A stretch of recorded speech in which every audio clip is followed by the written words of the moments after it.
Здравейте хора, аз съм Дара И аз съм Валя. И днес ще готвим кекс. Първо ще започнем като разбием тези двете яйца. Те са някакви малки, да имаме нещо. В оригиналната рецепта трябва едно яйце, обаче ние използваме две, тъй като нашите яйца са по-малки. Да, може да ядеш. Да, ти ще пи другото. И две.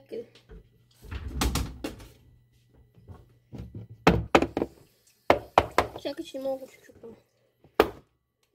Чакай. Хвърли се.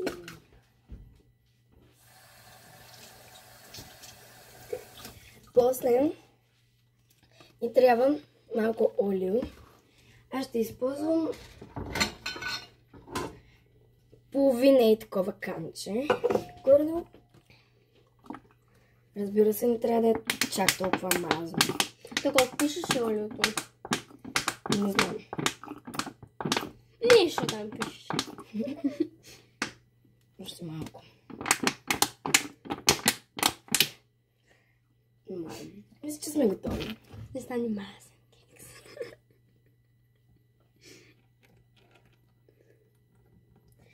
И сега ще добавим Мляко. Мляко, като ще сипя две такива чаши. О, мале. Така. Тя Валюшка го отвори. Колкото те е добре ти ще сложи. Сипвай първо една чаша, после ще сипаме втора. Пише 220 мл. Стоп! Не е толкова. Сипвай да. Сипвай задка над това. Още една чаша. Стоп. Затваряй млякото. Сега ще го разбърка. Така всичко изпи. Малко тук направих майка. Какаото, майка. Не, какаото е после. Да. Сега взимаме и разбъркваме. Аз ще разбъркам половината, Валя ще разбърка другата. Не се понимали си. Няма спокойно.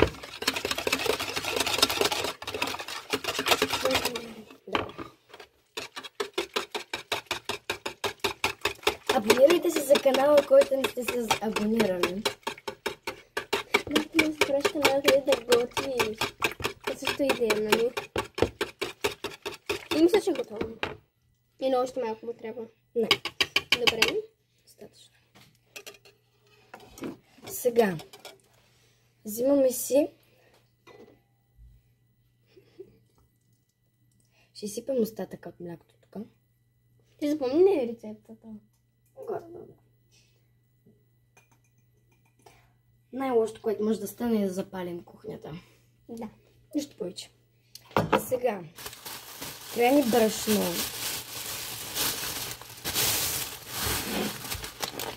Брашно, София. Брашно. От него ще сипем чашка. На колко пише? Пишеше 230 мг. Първо ще сипем... Грама. Да. Първо ще сипам една чашка, за да видим как ще се отрази на самата смес. А пък вече после ще преценим дали да слагаме още.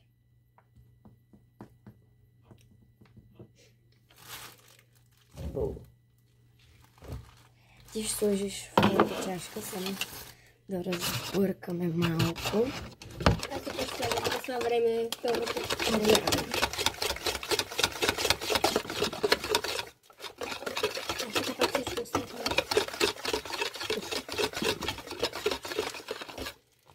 Сипвай. Идеално. Имам чувство, че правя смес за палачинки. Кекс. Добре, гъстотата му е перфектна. Ево, няма да пробвам. Ето, през това време аз ще извадя батки. И мъничко ванилия.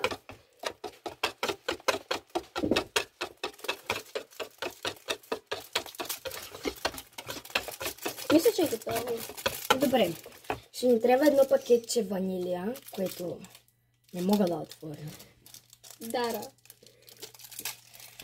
Да, междувременно, докато Валя го отваря. Ето. Боже господи, тя го отваря. Сега. Ето така. Трябва да го изсипем. Добре, успях да го отворя. Помислих си, че не мога да го отворя. И бак пулвер.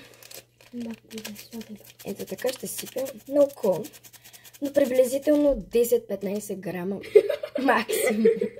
Оле боже. Разбърквам отново. Благодарение на бак пулвера сместа ще бухне докато е в формата.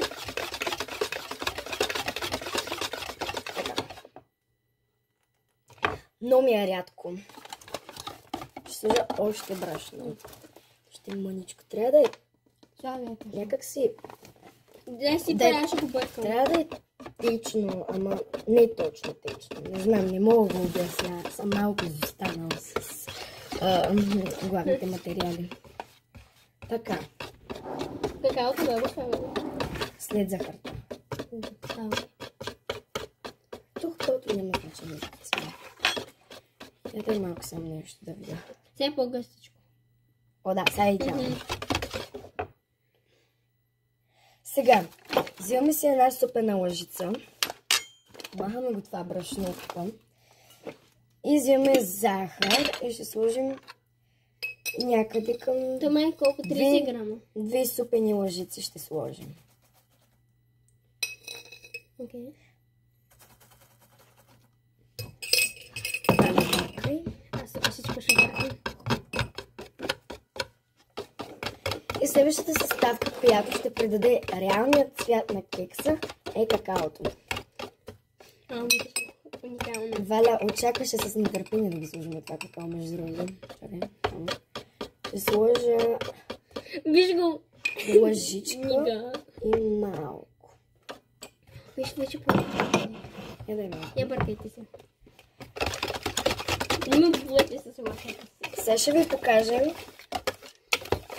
какво сме получили. Не, още какао трябва. То на нея и стана чисто кафе. Ти сте сложи такива отгоре просто. Не, тях пусше. Но то му зависи от какаото. Какъв тип е. Също зависи. Да, ще сложа още. Добре. Бърка. Ето го. Ето нашият свят. Вижте. Игнорирайте това. Смисъл. Да, няма смисъл. Продължаваме с част втора, в която трябва да сипем сместа тук вътре и вече да го слагаме да се пече. А къде сложих това? Да. Вземаме, последно разбъркваме така. Бъркай. Да объркаме. И иска си една салфетка. От тук. Плюкни тук на маста. Ще се прибия. Дръж купата. Give ми да купата. Така, сега сипваме малко смес.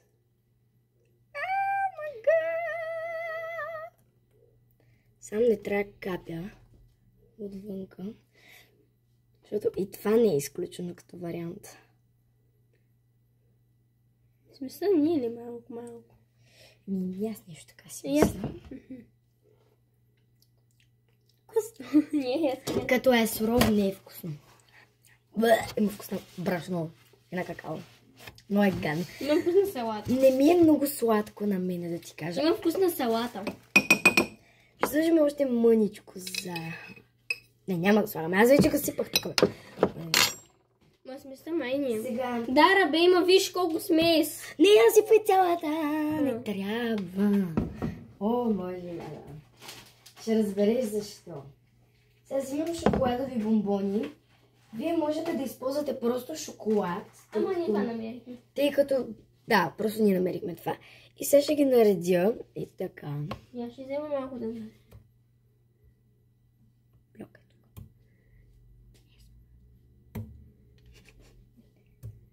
тук. И ще сложа последно и тук няколко. 2 бомбони. Ми добре изглежда, между другото. Така. Сега Валя вече сипваме останалата част от сместа върху тия бомбони. Да ти са отвътре. Точно така. Те трябва да се... Бърз. Трябва да се разтопят. Даже... Нищо не е станало. Ще взема тази лъжица, за да мога с нея да обера наистина вече останалата част от смесата. Така ще изсипа, тя вече ще се разпредели равномерно по цялата табалка. Така. Виж, перфектно наистина. Да, хубаво. А пък вече допълнително този кекс може да се сервира с сладолед или пък с топъл шоколад, в зависимост от времето навънка. Ясно. Сега, остана най-интересната част, поне за мен. И тя е ето тя пръчици. Топченца са това. Кръчите ли? Да, с пак пръчици. Шоколадови капки се наричат, принципно. Да. Капки. И сега, изсипваме отгоре племая.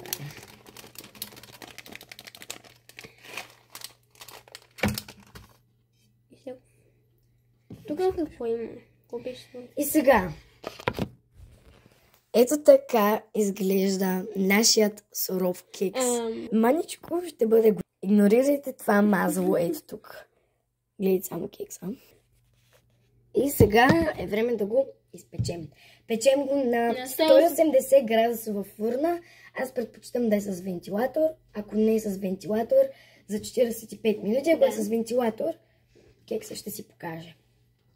Здравейте хора, в трета част. Сега изваждаме най-накрая, 45 минути по-късно, изваждаме кекса и сега е време да видим какво сме сътворили.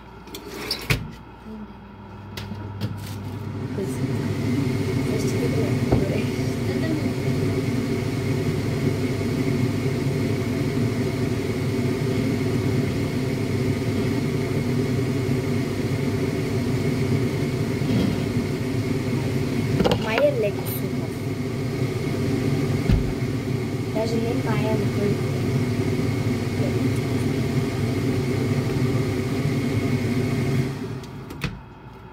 оле. Сега. Не, май добре. В рецептата изглеждаше малко по-тъмен. Знаеш ли малко по-сладко? Това е шоколада, който... Да, това май е шоколада, който се е разтопил. Нали това исках? Аз чай сега зацепвам, маля съм много смута.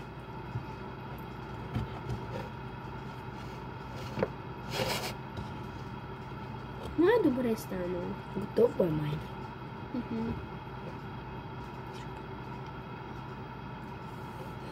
Пари.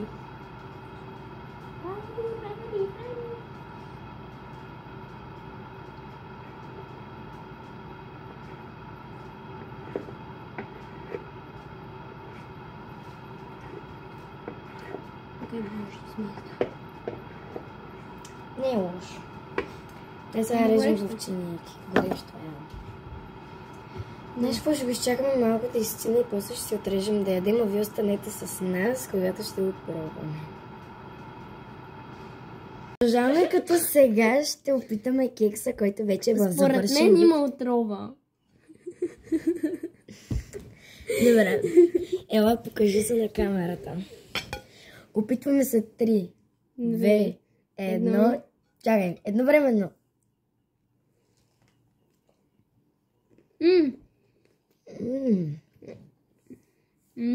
Много добро. Чоколад. Вкусно е. Има вкус на кекс. Наистина.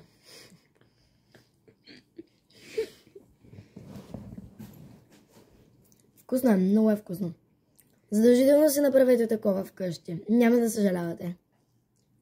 Ще ви кажа един факт. Това е кекс. Чао, хора.